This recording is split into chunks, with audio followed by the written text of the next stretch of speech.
I just want to welcome you all to our roundtable today. We've been hosting these, or I've been hosting these and co-hosting these since the summer as a way to talk about hot topics that are on everyone's mind. So I'm so excited that Sarah has joined me for this one. And so before we dive into everything, we will both introduce ourselves. So Sarah, would you like to go ahead and start and share who you are with everyone? Yes, hello, hello. So good to see so many familiar faces as everyone's popping up. I'm like, oh, I know you, I know you, I know you. So it's great to see all of you guys here. It's also great to see unfamiliar faces in the room. So yeah, I'm just excited to connect with all of you guys here today and just really like have this conversation around what's happening in the online space and clearly, I feel like Quinn and I were talking before, like we definitely struck a nerve because we had a lot of people sign up. So we are excited to talk about this, even though it's probably not the most exciting thing, but it's definitely a conversation that needs to be had. So for those of you who don't know me, my name is Sarah Masci, and I have been an online business owner for 20 years now, almost 21 years. It's easy Wow. to keep track of because it's my oldest. I started my business when my oldest son was a newborn, and he's about to turn 21 in 2 weeks, which is crazy. So yeah, I've done a ton of different things over the years. Everything from blogging to selling on Etsy to having an eBay store to doing local PR and marketing stuff here in Charlotte, North Carolina. Eventually, which resulted in me kind of going all in on my passion, which was branding and web design, which I did for about 10 years or so before kind of hanging up my designer hat and going all in on coaching and teaching other creatives how to do exactly what I have done. So I know a lot of you here have been through my programs, you know my story. But for those of you who are new, I am excited to meet you guys and excited to chat more today. Awesome, Sarah. Well, hi, everybody. My name is Quinn Tempest. Yes, if you're wondering, that is my real name. I've been told I sound like Marvel's next superhero, which would be great because I live in Arizona and the high still today is around 90. So my superpower would definitely be to control the weather. But for now, my main business superpowers are business and brand strategy. So I mainly work with women in business, solo founders like many of you, small teams, organizations, really helping them clarify what makes them unique, refine their offers, their business models, their positioning, their marketing, and also reconnect with what really drives them so that their growth feels aligned. I'm also the founder of Create Your Purpose. I see a few of my members here actually, so you can feel free to say hi. It's a philosophy, and for the past 6 years, a private community that I lead for women entrepreneurs who really want to grow their business without sacrificing what matters most. It actually is where we dig into the kinds of questions that we're going to touch on today, like how to build sustainably, stay connected to your why, and actually enjoy running your business, which is easier said than done. And I do come from a design background as well, as Sarah said, and then started asking bigger questions around business strategy many years ago. So, yeah, I'm really excited for this discussion today, not only because I think it's a challenge we are all feeling based on how many people we signed up, but also because it really sits at the intersection of so many things that I personally live and breathe daily, like marketing, sales, relationship building, and business strategy. And as I was reflecting and getting ready for today, I was thinking that today's topic is really about how we design systems that attract the right opportunities without defaulting to what is so easy, which is hustle and overwhelm and fear. And instead, how can we grow from really a place of purpose instead? And to be honest, the world doesn't make that very easy, both in or out of business. So I'm very grateful to see so many of you here live today as this little pop-up community to explore these ideas together. When I'm not working, I'm wrangling my 3-year-old, my new 3-year-old. So Sarah, when you mentioned a 20-year-old, 21-year-old, I'm like, oh my gosh, I'm just trying to get through the three-nager stage. If anyone has advice on three-nagers, I will attend your roundtable on that. So let me know. And I will put some links in the chat if you'd like to connect with me after this. Okay, so with our introductions out of the way, let's get into the meat of what we want to explore today. So, we're here today to talk about, as you know, what to do when referrals dry up and also how to build a steady client flow in what we're experiencing in a changing market right now. And I read somewhere that the online business space right now feels like a nightclub when the lights go on. Does anyone feel that way? Kind of like you look around and all of a sudden it's like dirty and kind of sticky, and you're like, your mascara is coming down, and you're like, is this the party I was just part of? Does anyone relate to that? It's just not as fun as it was a couple of years ago. And what used to work doesn't anymore. Gone are the days of posting on Instagram and getting an instant client, or even relying on referrals without having this proactive marketing strategy. And so I think it's important, and Sarah and I chatted about where we want to start today. And before we dive into like what to do and the solutions, I think it's important that we start with the question that is likely on everyone's mind. Why is this freaking happening? There are a lot of possible factors. So, really, to get kickstarted on unpacking that, I want to ask you, Sarah, to share what have you been seeing across the businesses that you work with, or also in your own business as well, around why this is happening and how people are navigating it.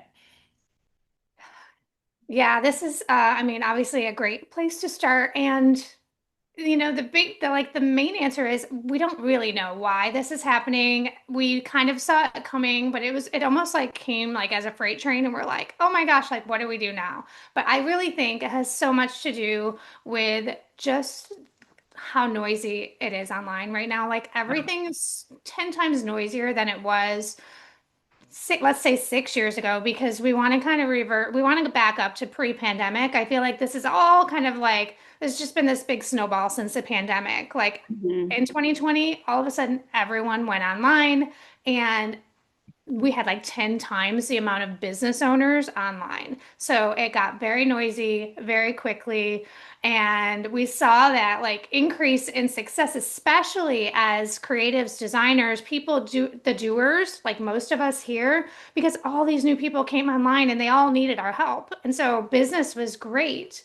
And then the pandemic ended, people went back to work. All of those new businesses ended up, like, not all of them, but a lot of them didn't make it, right? And so those people went back to getting a job or whatever. And suddenly there wasn't as much need for our services, but the noise was all still there. And so that's like the main thing. I feel like it just got really noisy, really fast, really saturated. But then you throw in AI on top of it, and now we all sound the same. Everyone is saying the exact same things. Our messaging is so generic and bland across the board. So unless you're actually doing something to stand out and differentiate yourself, you're really just blending in with everybody else right now. And we can all tell, right, that we all sound like AI, like myself included. I use AI for a lot of my marketing, and sometimes I'm like, okay, I need to go back and like fix that because it sounds like everybody else.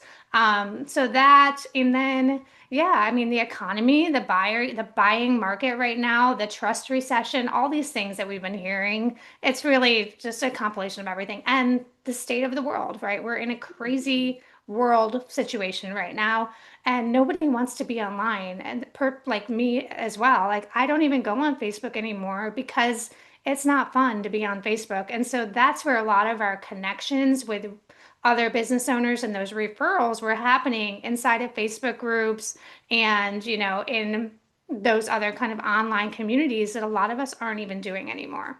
Do you have Yeah. anything else you want to add to that? Oh, yeah. Well, I just want to kind of pick out something that you mentioned and expand on it, because the idea of the trust recession is something that we talked about in my last roundtable. And so many people were like, oh, yes, but also are kind of unsure what it is and how to unpack it. So I wrote down a note before because I think this is a really key term to know. And a trust recession really is a broad, sustained decline in trust. It can be towards businesses, institutions, and even, the greater economy. That's why I think often these conversations that are very zoomed in on referrals and leads and all of that, you have to first start with that zoomed out macro look on like, well, why is this happening? And then connect the dots to why is it making you feel this way and how are you going about it? And I think we've seen this trust recession impact us, right? Because it leads to less referrals, it leads to less leads, it also leads to less buying. And let me know in the chat how many of you have experienced longer sales cycles. Like someone that has been in your network for more than a year, they finally become a client, but maybe a couple of years ago, it only used to take a couple of months. Has anyone felt that way? Even that longer conversion cycle can be a lot. And I think the issue that I have been seeing with my clients and my collective members, and frankly, even myself, I'm not immune, is that so many of us are still implementing the same strategies that used to work a few years ago. Because, kind of we're human nature, like, by damn it, this used to work, so why isn't it working now? And I always think of this Taylor Swift song. I think it's Antihero, where she goes, "It's me. Hi, I'm the problem. It's me." So we blame ourselves. I think, especially as women, we do that, right? Because we're socialized to be more self-critical and we think it's something that we're doing or not doing. And I wanted to share something that, because I sent out an email to some of our attendees before and just wanted to get a feel for what you're going through. And I won't call out the person. I want to just anonymize this, but she really captured what I think a lot of us are feeling. And she said, "It feels like the only way to stay visible is to post constantly, to be everywhere all the time. I just don't have the capacity for that kind of marketing." Does anyone feel that way? Yeah. And I think that frankly perfectly captures where so many of us are right now. We've been taught this be everywhere all the time approach, or what's that movie that came out a couple years ago? Everywhere all the time, everywhere, anywhere all the time, or something like that. And that's kind of what I call the spray and pray marketing approach. But I think what's actually working today looks really different. It's not about traffic, it's really about building that trust, about deepening relationships, about even focusing your energy on not the networking of like going into a room and just cold networking, but really deepening relationships. And it's funny because even this is kind of a meta example, right, Sarah? Like we have connected with each other. We had things that we wanted to talk about that were meaningful to us and our communities. And we said, well, how can we do this in a way to not only support our people, but help us reach new people too? So it's just a very different approach from be everywhere all at once to be more specific and deeper in your relationships, which might not take as much work, but it takes a more purposeful way of working. Does that make sense, Sarah? Yeah, and it's so funny that you mentioned that. Like, I know we've got some other talking points kind of later on in the hour, and one of them was like, how can you find those collaborations and be in those smaller circles of people? And one of mine is like, this right here is a perfect example of, Quinn and I met I don't know, like a year ago, maybe 6 to 9 months ago, we met as speakers in a virtual summit. And one thing led to another. We connected on Instagram, and then she came into my group, and I went into Quinn's group. And now we're here doing this joint thing together. And so, yeah, it's about being purposeful with your connections and the people that you're meeting. You don't have to be everywhere all the time, but the people that you are meeting, how can you create purpose and intention with those connections as kind of a win-win situation? Yeah, totally.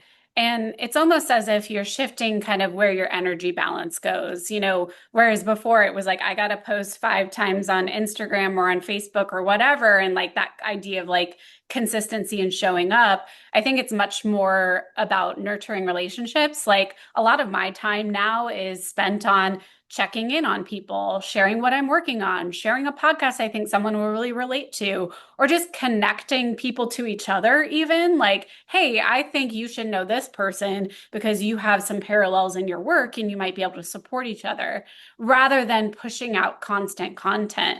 But I think that's hard because so many of us have come from that world of, hey, I'm going to post this thing and I'm going to get results from it. And now I think Rebecca, you shared in the chat, you're like, well, that's all I know. So how do I go about shifting that? And the thing that I've been really focusing on this year, both with myself and the women I mentor, is shifting from this traffic-based mindset to relationship-based marketing. And that requires a different skill set, a different pace. And I find it to be really meaningful too. I think this moment is not just, hard, it's actually asking us to do things differently, which is a challenge in and of itself.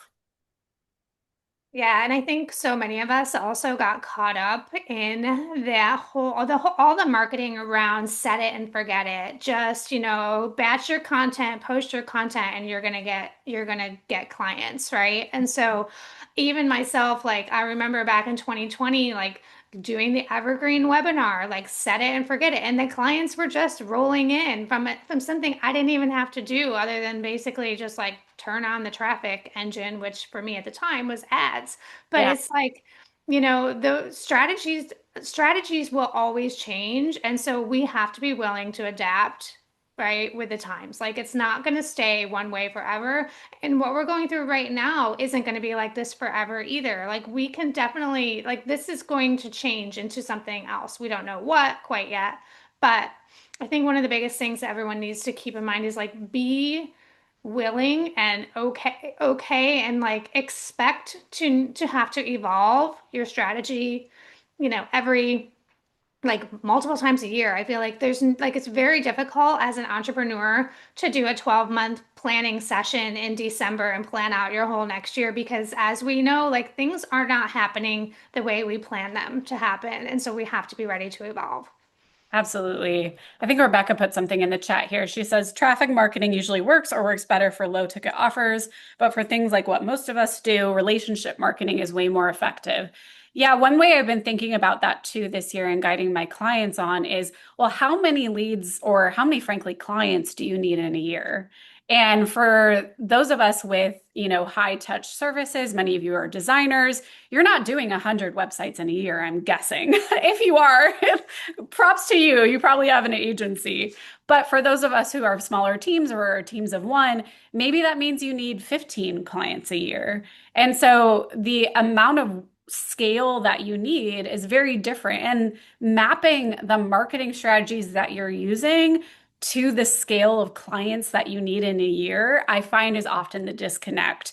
Because what we see out there is traffic marketing. We see the ads, like you said, we see the Amy Porterfields and Jenna Kutchers of the world, but no shame. It's just they're going for a large, large scale, whereas many of us don't need that. So if we're using marketing strategies that don't actually map to our business model and volume we need, we can often feel that disconnect, not just strategically, but also emotionally of like, oh, this is not where I want to be, and this is not what I want to do.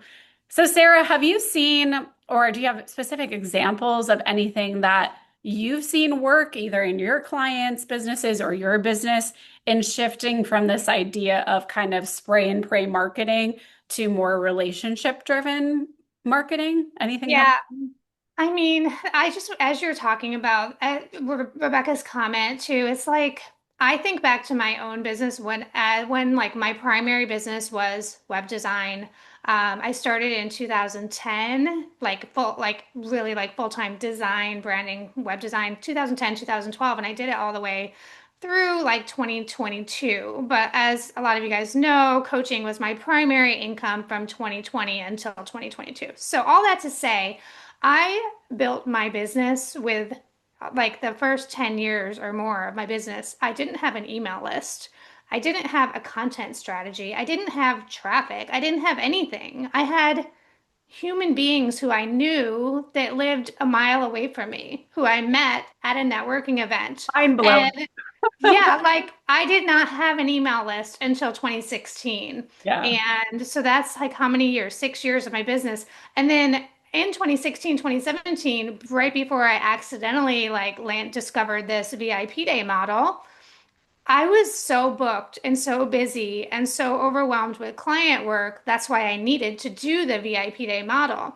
But yeah, I was like booked out consistently with no email list, no social media following other than like a few hundred Facebook friends who were mostly like my cousins and aunts and uncles and high school friends, right? And so that is how I built my business. And there's no reason why we can't use you guys as like one-on-one service providers. like Quinn said, we don't need hundreds of followers. We don't need thousands of followers.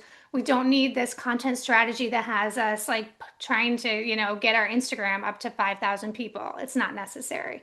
So yeah, I think just keeping like reframing that less is more, as long as you haven't, as long as you're purposeful with building those relationships and going deep, getting to know those people, serving them well, and having some sort of a referral system, not just hoping that people are going to find you or someone's going to mention you, but like how can you be more intentional with building an actual referral system, rewarding your clients, like, and letting them know that you have a referral system for anyone that they send your way.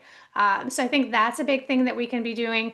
The other thing that so many people are not doing is following up and Oh, checking in, right? yeah. Like, it's not hard to just follow. So many people think, well, I posted once and I didn't hear anything, so it must be nobody wants what I have. Or I sent out one email, but nobody got back to me.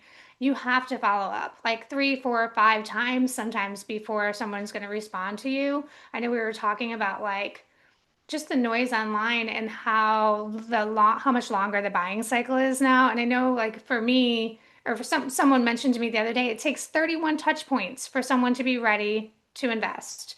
That's a lot. And so just one email or one post isn't going to get you there. So it's checking in with people and knowing, like building up that pipeline and knowing that the connection that you make today isn't going to be a client tomorrow. Maybe it'll be a client tomorrow. That would be great. But more than likely, it's going to be a client that they turn into a client 3 or 4 months from now. Hmm. Yeah, I think what I'm hearing, and that we touched on this on the last roundtable too, is getting back to basics and getting back to the humanity behind business, which is all about connections and relationships.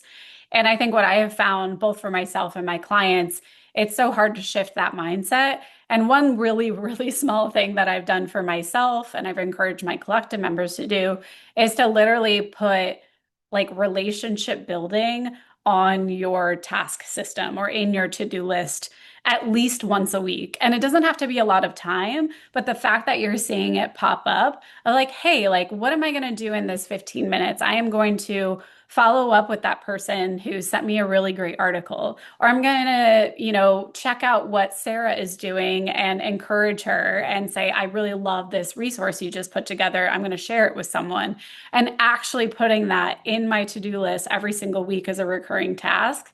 Does it mean I get to it every week? No, but it prioritizes it in my mind and it helps me build my confidence in relationship-based marketing versus just like what I know and what I default to. The second thing I want to share, and this seems simple, but oftentimes when I'm working, especially with my one-on-one clients who are in a slow season, who aren't getting referrals, who their inbox is quiet of leads, I ask them, when was the last time you put out a call for work? When was the last time you reminded people of what you do? And I was actually just working with a one-on-one client on this recently, and she was like, honestly, like I'm sending out newsletters and stuff, but I rarely say like I have capacity for projects right now. And I'm just going to share my screen really quickly. If you saw my email on this, you'll already know. But this was a post I did. It was super simple. I was coming out of my maternity leave a couple of years ago. I posted this on my personal Facebook just to be like, hey, I'm back. Here's what I'm really good at. Do you know of anyone that can work with me? I did another one the following year that I think was better, where I like really showed my value and my expertise. Like I seeded like, hey, I have a director level position in marketing, but I also do this. Like, do you know of anyone? And this post, actually, the one that wasn't that great, I thought in my experience, ended up getting me a referral from my personal network, someone I hadn't talked to in years. In fact, I didn't even know we were still connected. And that client, we started off with a very small design project. I did their brand refresh. It went into their website project. And now I'm on retainer on with them annually. And now not every post is going to be like that, not everything, but it really just started with, hey, like reminding people that I existed and reminding them of what I did. And over time, that relationship has built into something cool. I'll share a resource later that will help you like actually generate a post like that for yourself if it's been a while. Because I think sometimes we just forget like the basics of like showing up and reminding people what we do and how great we are and can't you hire me? So that's Yeah, an example. I think so many people are not using like their personal network for their business, right? Because like you posted that on your, I'm assuming it was on your personal It page, was. right? So Yeah. it's just a personal people. And I've always used my personal network, like I said, my cousins, my aunts, my uncles, my friends, all of that. And that is how I grew my business just by talking to people who already knew, liked, and trusted me. And so Quinn, like I'm sure that's why that post or those posts did well for you because it's to people who already know you, right? You're not just like posting out into this void of like hoping someone sees it and hoping like some random person's going to want your services. Um, but I actually just recently did that too because I am getting back into design after doing coaching for the past 5 years. I miss the design life and I want to be doing more design projects. And so I was like, nobody's going to know that I'm doing this Yeah. unless I post about it. So I shared about it on my personal Facebook page. I got a ton of comments, a ton of just like hearts and likes. And I don't know for sure if a direct booking has come from it yet, but just the fact that people now know I'm doing it.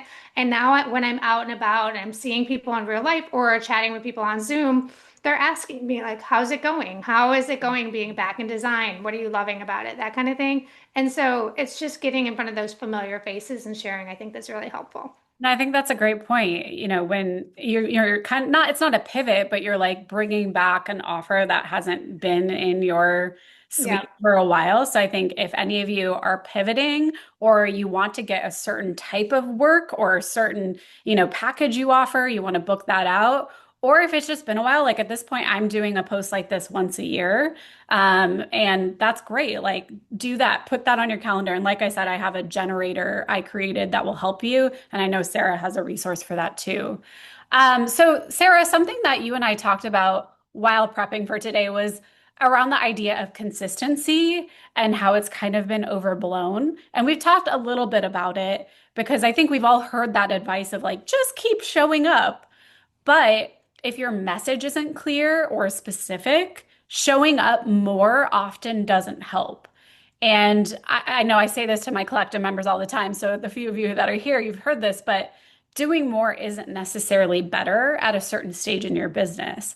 But doing what matters most in a specific targeted way is actually the path forward. I think especially right now, specificity is really what cuts through. It's what helps your audience understand immediately who you help and how. So, Sarah, I would love for you to kick us off here because I think you've got some good stories around how narrowing your niche actually brought your business back to life.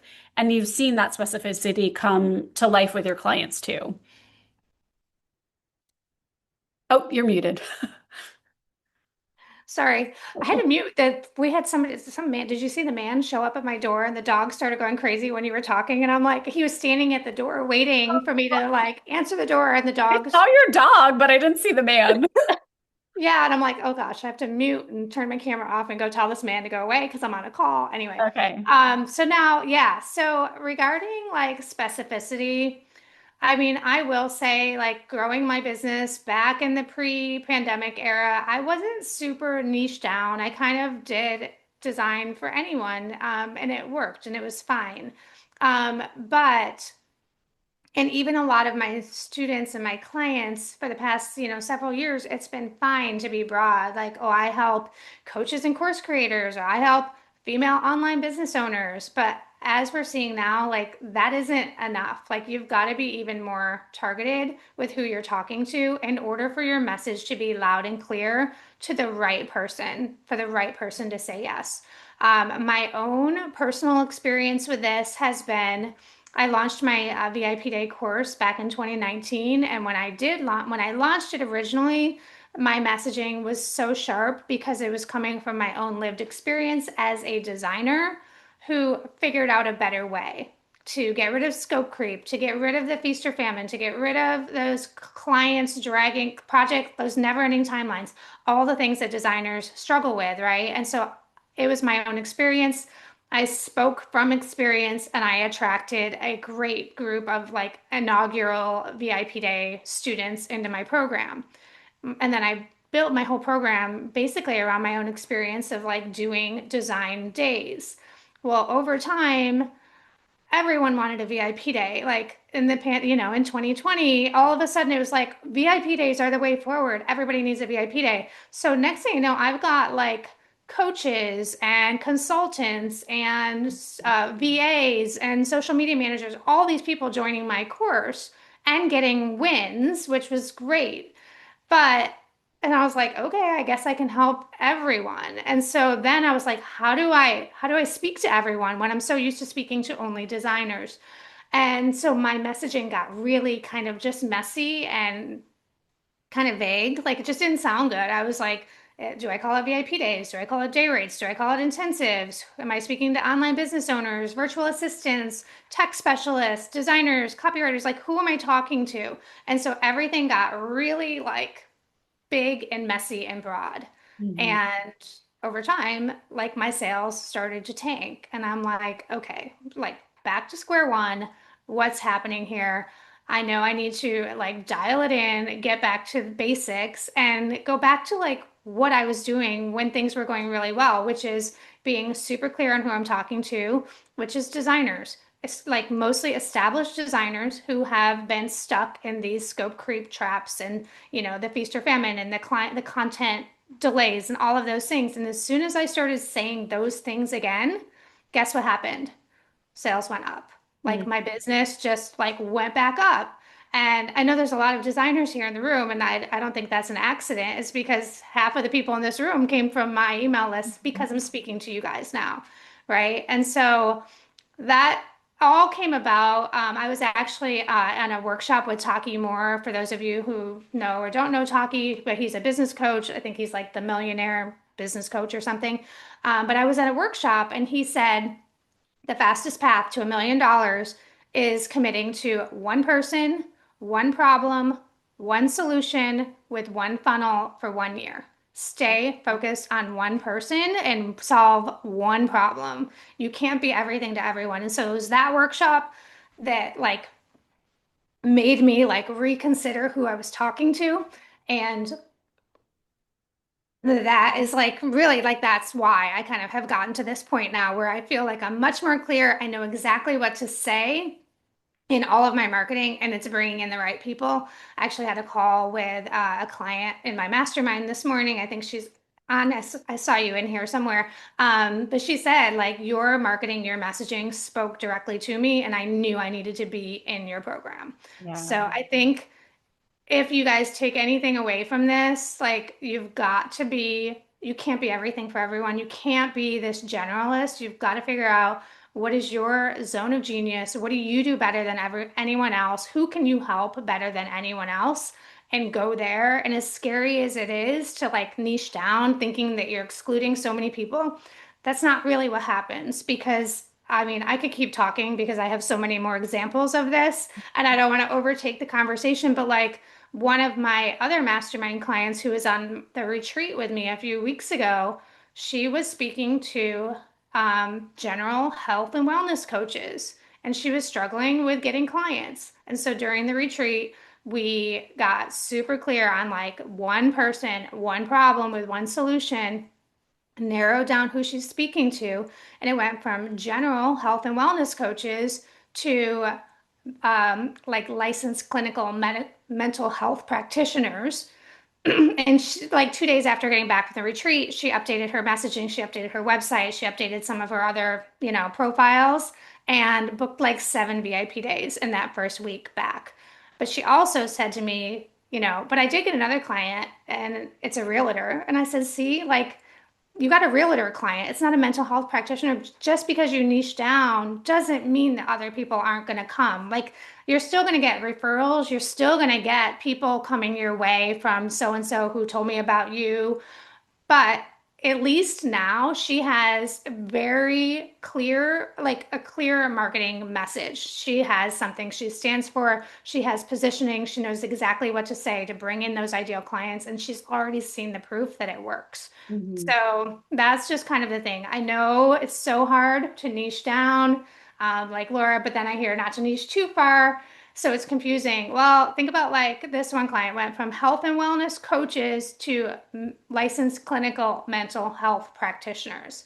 And it just did a 180 for her in terms of her confidence and her ability to talk about who she helps, why they need it, how she solves it, all of those things.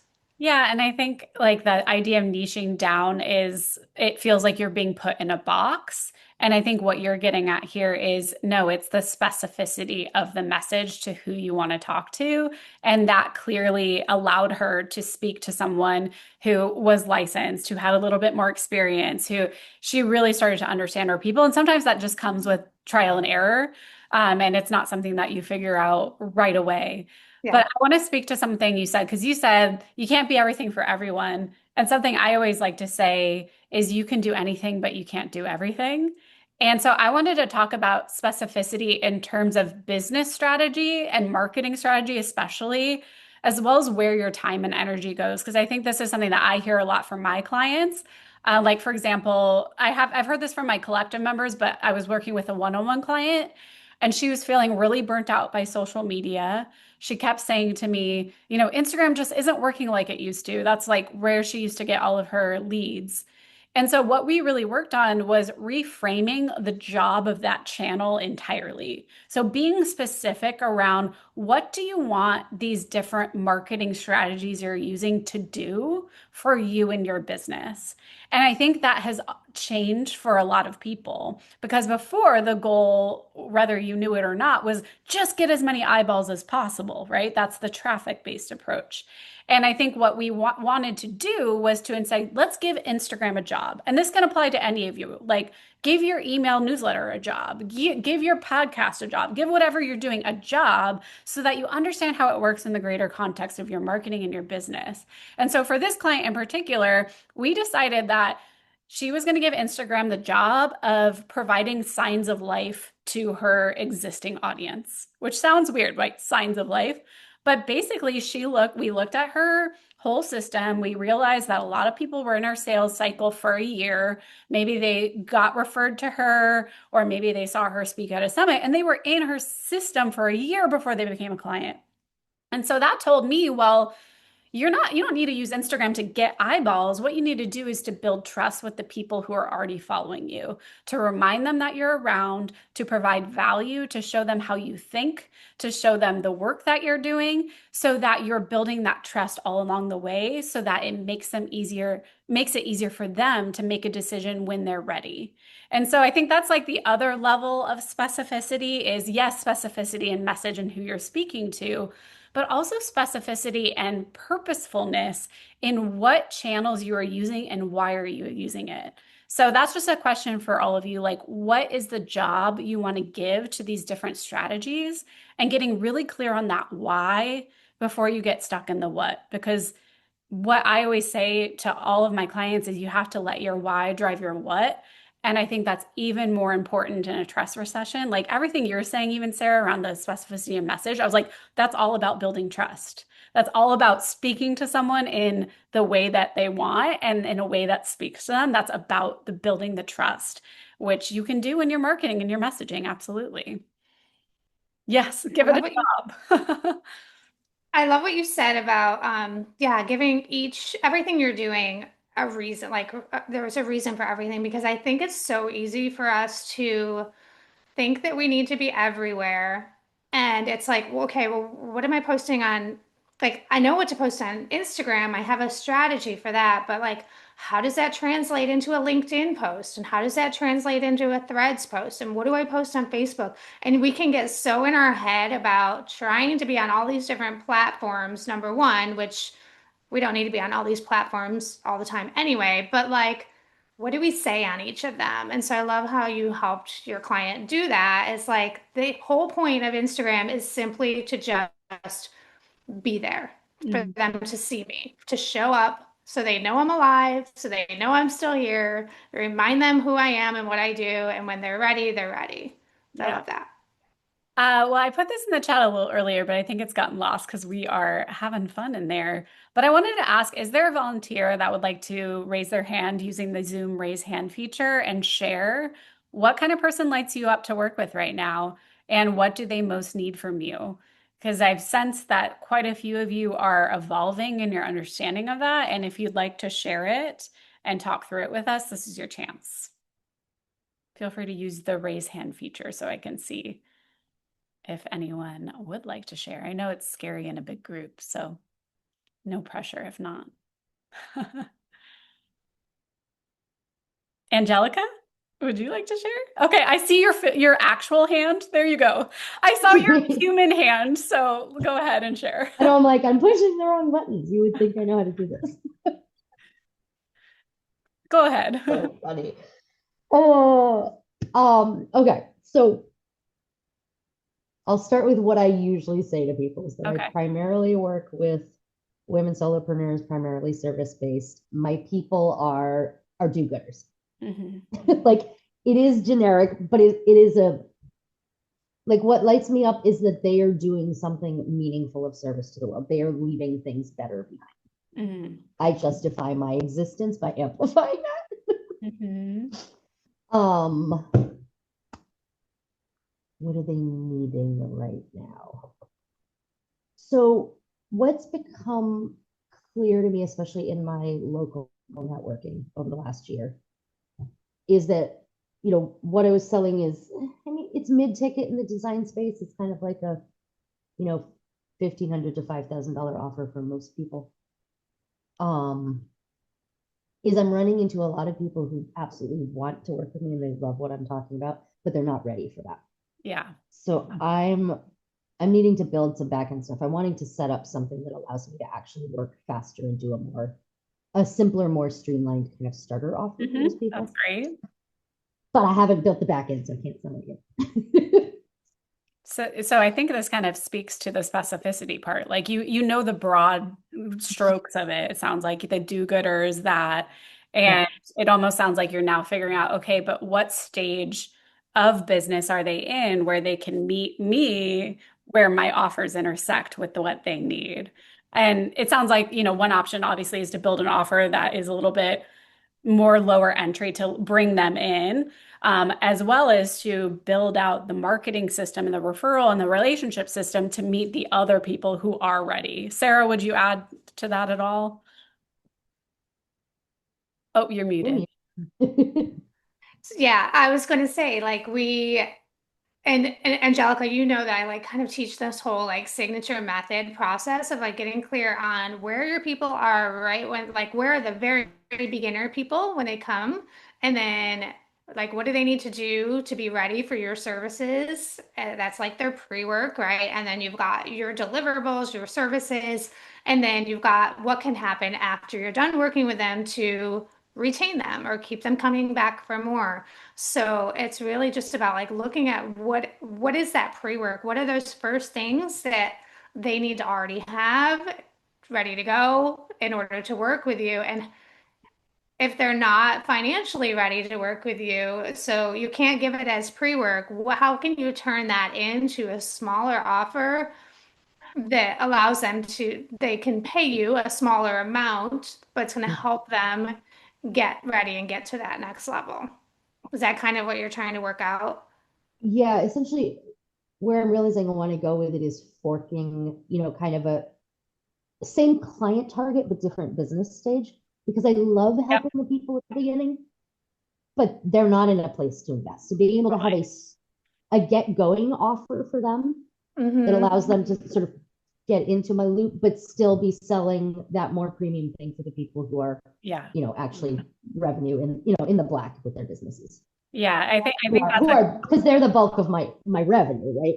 Yeah, and I think this is a common piece in the idea of niching, whether it's down or up or whatever, is maturity. So we're all pretty good at the broad strokes, like purpose-driven entrepreneurs or health and wellness entrepreneurs or whatever that is, and that's the identity.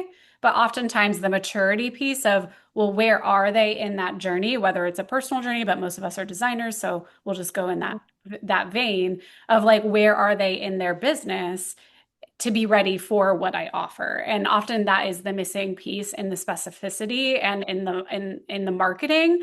And I frankly went through this too. I used to just say purpose-driven women solopreneurs, but then I was attracting a lot of beginners. And I love my beginners, but that's not where I'm best suited. So I had to Mhm. change where I was showing up, which is our next topic we'll move on to here in a second, what I was saying, who I was saying it to, and where I was saying it. And so it's I think that maturity piece is kind of where you're touching on.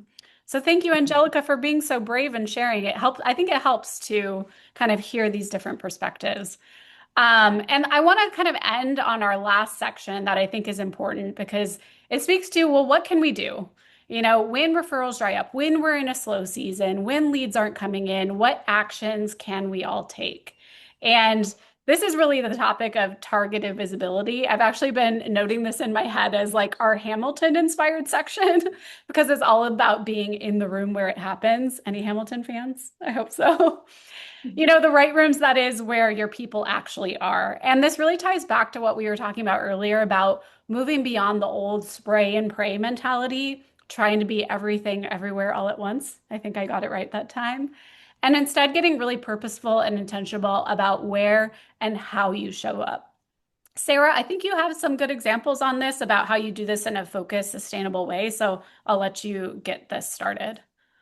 Yeah, so I think it's really important about where we're showing up, but before we show up, before we create any type of like consistent show up habit, like one of the things, we want to be showing up, we want to be consistent. We want to be not like posting and ghosting. We don't want to just show up when we need a client and then come back 3 months later and be like, oh, my pipeline's dry and now I need a client. So you want to be proactive in planning out like a marketing strategy. You want to have some sort of marketing strategy that's always running so that you've got a pipeline that's filling now because like we said, it's going to take them 3 months to warm up and be ready to work with you.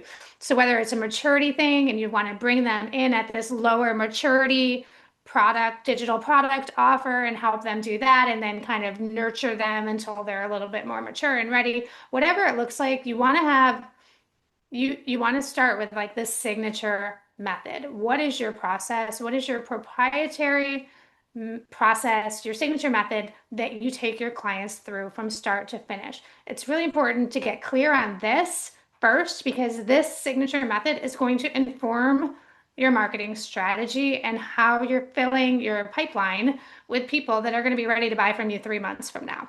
Mhm. So I have a course inside my program. It's like a mini course inside my bigger program. A lot of you guys here have access to it. It's called the Simple Marketing System. It's SIMPL. There's no E on it. It's an acronym for having a signature method, building a pipeline, and leveraging your assets to fill the pipeline. So it's SIMPL. Anyway, so you want to start with the signature method. You want to get really clear on like what is your process? Like how do you do it? How do you get people the transformation, that one pain point that you're solving for that one perfect person, right? One person, one problem, one solution. That solution is your signature method. And like, what does that look like visually? What is the like the linear path that they go on or whatever? So get clear on that first. And then you want to look at all of those steps in your process and be like, okay, why do I do it this way? What is different about this than the way the designer down the street is doing it? Why is my process different from hers? What do I have that she doesn't have? Or what, like, basically, what is that competitive analysis? What makes me different from everyone else? You've got to like pinpoint what that is, but also be really clear on like why you do it the way you do it. And that's going to inform your point of view, your like your perspective. It's going to help you stand out and like it's going to give you messaging that makes you stand out in someone's feed when you say, well, I don't do it like that because I don't believe that's the right way to do it. That's polarizing content, which is a good thing. You don't want to sound like everyone else. You want to, you know, um, what's the word? Not attract, detract. Repel, repel. Repel, right? You want to repel some people and attract the right people. So, getting clear on your process, why you do it that way, why it matters to you, why it matters to their outcome is going to inform that point of view, which is then going to inform your positioning in your market, in your niche, which is then going to inform your key messaging points and the things that you need to convey to your audience so they know like why you, why now, why this, like why should I go with you versus somebody else. And once you have all of that, then you can build your simple, like simple, super simple 3-step pipeline marketing funnel. It doesn't need to be crazy. You don't need to have a million steps in it, but create your lead magnet or a low ticket entry point offer. A lot of my students start with a lead magnet and then eventually turn it into some sort of a low ticket offer, which helps you get more revenue in the door. Like that's the whole point, right? But you want to like build that lead magnet that really helps your ideal client see what the transformation is that you're providing. It's not like how to pick your font colors. That's not what it is. Or not your font, how to pick your fonts or your colors, right? Like it shouldn't be like how to do this or how to do that. It should be how to get this transformation that you're seeking using using messaging that makes them feel like you're actually in their head. Like they're like, oh my gosh, she knows exactly what I'm going through. So that's what you want to create your lead magnet around. And then you're driving traffic to that lead magnet, which takes them to a simple, opt-in page. And then on that thank you page, you're inviting them to book a call with you to learn more about that transformation that you just promised them in the lead magnet that they just couldn't wait to sign up for, right? So giving them an opportunity to get on a call with you, but not a sales call. You want to make it more of a lower pressure call opportunity so they don't feel like, oh, this is just another pitch, but it's like, no, I actually want to help you get closer to this transformation through this, 20-minute call. All right. And so then, you explain your process to them, and then that is where your offer kind of comes into play at the end of that call if they want it, because they can take your offer or they can take what you've just taught them on the call and they can go off and they can implement it themselves, or they can wait and wait 3 months or 6 months whenever they feel more ready. But at least now you're top of mind. You've just given them tremendous value, and it wasn't hard. It was literally a lead magnet that was built on very specific messaging into like a 2-step funnel, like opt in, thank you page, book a call. So three steps. So all of that to say, I mean, there's no point in doing all of this traffic if you don't have something for them to go into, right? Um, and so then once you have that set up, now it's time to look at, okay, where am I going to show up? And as you guys know, there's so many places, there's so many different things that you can do for marketing. Most people start with the obvious, which is posting on social media. But as we're talking about and as we're realizing, that's not always working, right? And so there's so many other places to go to find those more specific people that you're looking for. I have a whole list here of like relationship attraction strategies, organic attraction strategies, paid attraction strategies. And I know we're short on time, so I'm not going to go into them. But I think what you want to be doing is looking like, where are those little pockets where people are hanging out? Who is coaching your niche? Introduce yourself to that coach so that they can like make sure that their people know that you exist. Who else is serving your niche in a different way? Introduce yourself to them, right? Ask for introductions. One other way, and Quinn, I know you can agree with me on this, is like joining a paid community where other people are paying to be in the room is an amazing way to like meet new people and get clients and get connections. One of my longtime community members, mastermind clients, shared with me recently. We were talking about ROI, and we were talking about the ROI on a specific program she was considering. And then she was like, now that I think of it, I want to talk about the ROI of joining your program 5 years ago. And she did some math, and she's like, I've made $73,000. And I'm like, she was actually referring not to the ROI of like learning how to do VIP days. She was referring to the people that Mm. she has met and the opportunities that have come out of her being in the same community with the same people who are all paying to be in the room. So that wasn't even like what she learned ROI, it was just a who she met ROI. So think about those paid communities where other people like you are hanging out, where those collaborations can happen. Sorry, So, I know that was long-winded and I'm no, no, looking at the clock. it was great. Well, we're going to wrap up, but if people would like to stay to get your questions answered, if Sarah, you can stay a couple minutes, I'm happy to. But thank you everyone for coming today. Our hope was to create an open dialogue around something that seems like a dirty little secret we're all experiencing. But I hope today showed you that you're not alone, that everyone is trying to navigate these things. And what we talked today about is something I hope you take to heart is you are not the only one experiencing these things, but how you have to navigate it moving forward is focusing on relationships, networking, not in the spammy sense, and building trust, and in getting really specific about who you serve and how you serve them in a unique way. We put two resources in the chat for you that we thought would help you take action after today. Sarah has a 14-day trust factor email challenge to help you get yourself back out there and build that trust. And then I created either a copy paste prompt for ChatGPT, or if you have the paid plan, you can use the custom GPT to help you generate a post like mine to remind your network of what you do, to say you have capacity for work so that you can take action after today. So thank you everyone for coming. If you'd like to stay to listen to the questions, we got a couple. And if you have more, feel free to pop it in the chat. Yes, Elaine, we will. I've been doing them at least every month for a couple months. So the next one I'm planning hopefully is December, and it's talking about the mother load of entrepreneurship. So balancing business and babies, even if your babies are 21, or if they're 3. So, okay, so thank you. If anyone needs to pop up, feel free to, and we'll answer a couple of questions that came through. So Elise asks, are there good ways to assess whether a niche is a good one before simply trying it and seeing what uptake there is? Sarah, do you want to start with this one since we talked a lot about niching?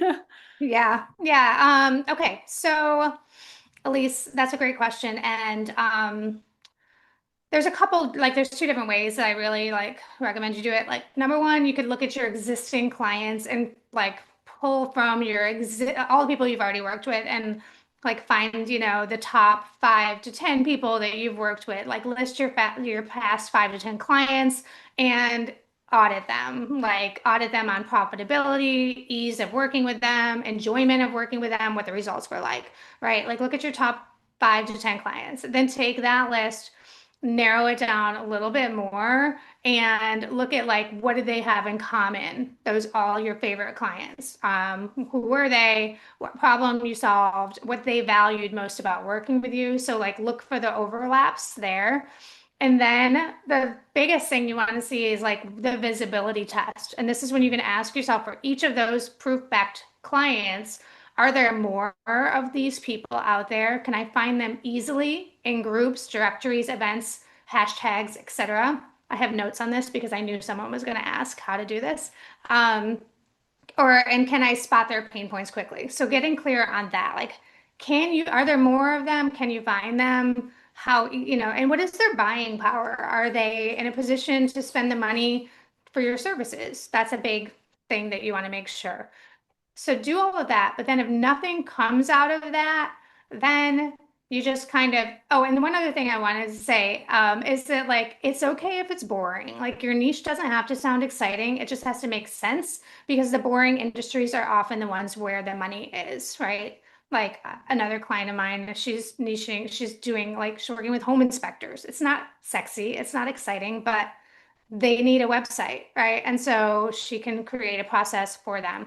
Anyway, but if you still can't figure it out, then you can just go ahead and pick a pilot niche and, figure out like, it doesn't have to be perfect, but like what client they ask questions like, who do I already understand? Like what industries do I know a little bit about? Are they easy to find? Are they easy to impress? Are they easy to get results for? And you can just simply pick one, but also know that a niche isn't forever, right? You can try it for 90 days, Yep. see how it goes, and if it doesn't work out, then pick another one, right? I love a 90-day experiment. That's really like the shortest amount of time, especially with something larger like this that you Yeah. want to commit to, and you have to really commit to it. I can speak to this personally because at the beginning of the year, even last year, I evolved my niche and made it much more specific in who I wanted to speak to, and more importantly, what I wanted to say. And I think the third element of that is where you want to say it and how. And so the best thing I would recommend is once you get that clarity around what Sarah was just talking about, go test it out in reality. That's really the only way you can get the data and the insights. I personally am a speaker. I've always done trainings and workshops. So that was my medium, but you can also try it in a different way depending on what feels right to you. So for me, I basically took these ideas on a tour. I took it on a road show. I asked friends, hey, do you know podcasts that would want this topic?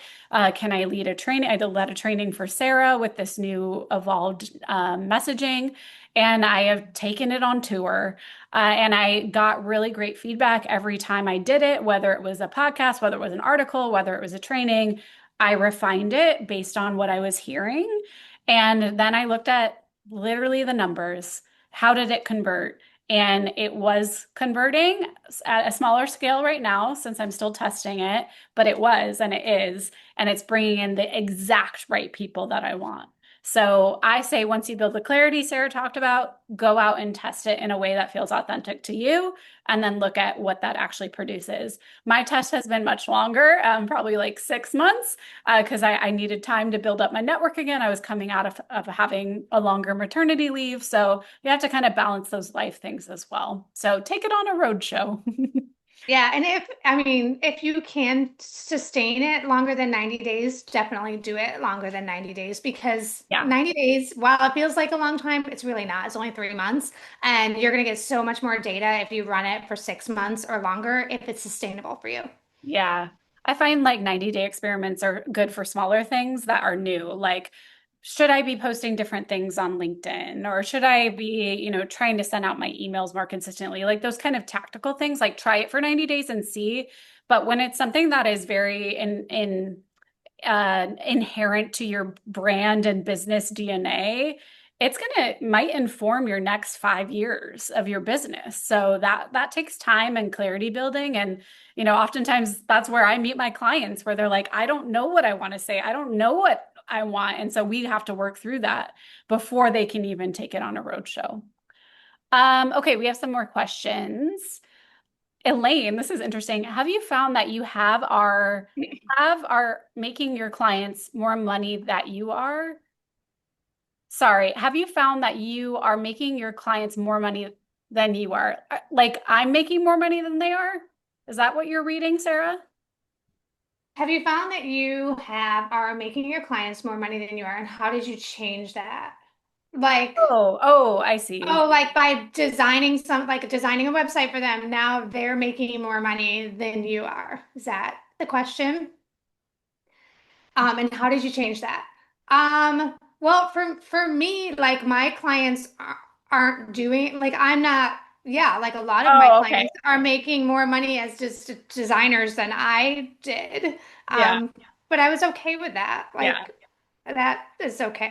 I'm so happy for my clients to be making a lot of money, and hopefully that just results in like them, getting better results for their like it's that ripple effect, right? If we can yeah. help our clients do I well, mean, then I've even been a business coach for people who are making more money than I am. And yeah. it's not even a thing that I'm concerned with. I think there are a lot of people that lead with their P&L statement as their marketing positioning, which I'm not a fan of. But I think money is so subjective and so personal.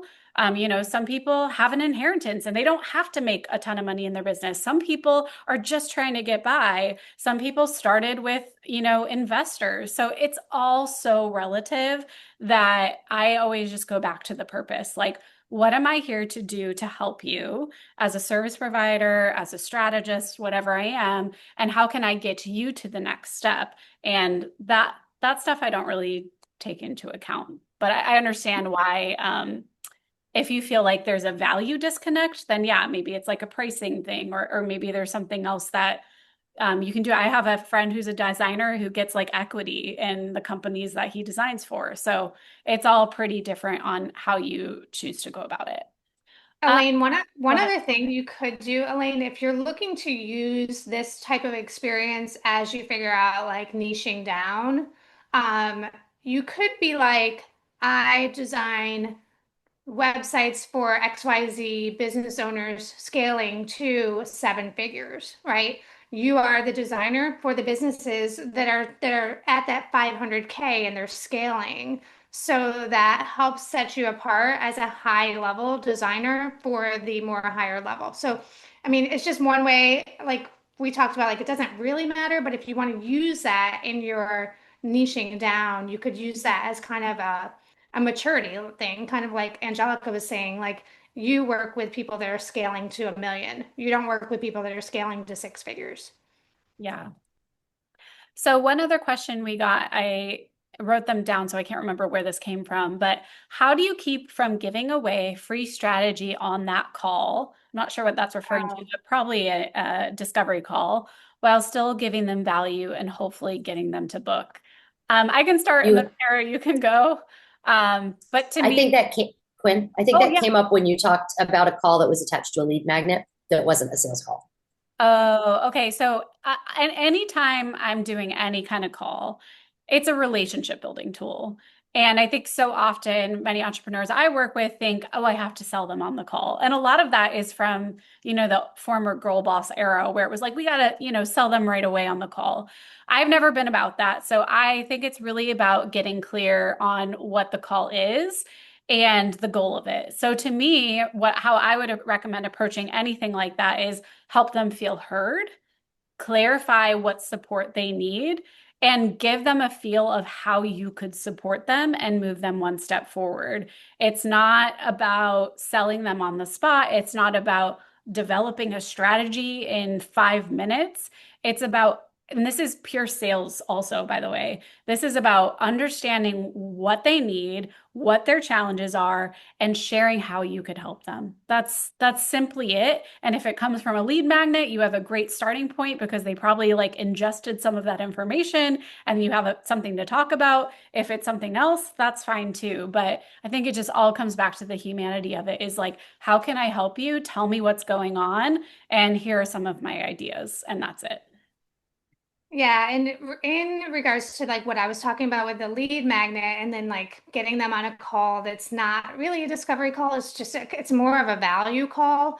It's an opportunity for you to explain your process. Like I was saying, like you create your signature process, your signature method, your proprietary roadmap, get them on a call and walk them through what it would so they can see exactly like the steps that they would go through to get to the transformation, which is the name of like the lead magnet is how to get this transformation. Then they get on a call and you're going to talk about how to get this transformation and you're going to walk them through the steps to get that transformation. They still don't know how to do those steps. They just know what the steps are. Now they see very clearly what it takes to go from where they are to where they want to be. You've given them a very clear roadmap that outlines first you need to do this, then you need to do this, then you need to do this, then this, then this, then this. But they still don't know. Maybe they do know how. Maybe they're like, okay, great, thank you. This was amazing. And you've just given them a gift, which is a wonderful thing. Or they're like, she really knows what she's talking about. I Mhm. need to hire her to implement this for me. And that is where the opportunity opens up for the sale.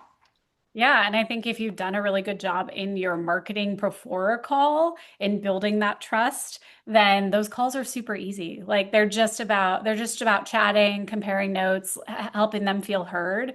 And I think that's the thing that we I want to emphasize is like sales can actually be very easy if your marketing and your messaging is clear, specific, and targeted. And then it just becomes a communication between two humans who want to support each other, which is pretty fun when it gets to that. Yeah, and Trevor, to your question, yeah, one of my largest clients is an architecture firm, and I've worked with a lot of developers and construction companies over the years. And yeah, I think like that niche of just like identity based, like this is the type of business you work with is perfect. And typically I have seen with those people, it's like they don't have any idea about marketing and design. They know design for buildings, but they just want to be told what to do. They want their hand to be held and they want a great result. So that is, I think, a slightly different type of conversation than a little bit of what we've covered today, which is like really talking to that emotional transformation and those pain points. Those people have budgets, they want results, and they want you to guide them through it. So it really just depends on the type of industry, business, and scale when we talk about niche like that. But yeah, that's like identity-based niche, which is perfect. Yeah. Cool. Well, I think we're good at time. No more questions. So thank you for those of you who stayed. Sarah, thank you for doing this with me and collaboratively. It was really great to discuss all of this with you. And I'll put those resources in the chat if anyone would like a little bit of action to take after today. We both produced those so that you had something to take away. So, Sarah, any final words? No, just thanks all for being here. I'm so glad you guys were able to make it. We had such a good turnout. And yeah, hopefully you just take something away from this. And the worst thing you can do is just listen and then not do anything about it, right? And so I always want everyone to just make sure, like, go and do something with one piece of this, and you will move the needle forward little by Yeah. little. And that's the challenge. Like before you eat lunch or whatever you do the rest of the day, think about like, what is the one takeaway you got from today? Is it you need to post to your personal network? Is it you want to think about your niche? Is it you want to carve out some time to work on your messaging? Is it, hey, you just want to ask a friend to connect you with someone? That's great. Like one simple action is all I think Sarah and I hope comes out of this for you. So thank you, everyone. We will send out a replay and these resources so you have them all in one place if you want to revisit. And I hope you have a great rest of your hump day. Bye, everyone. Have a good one. Thank you.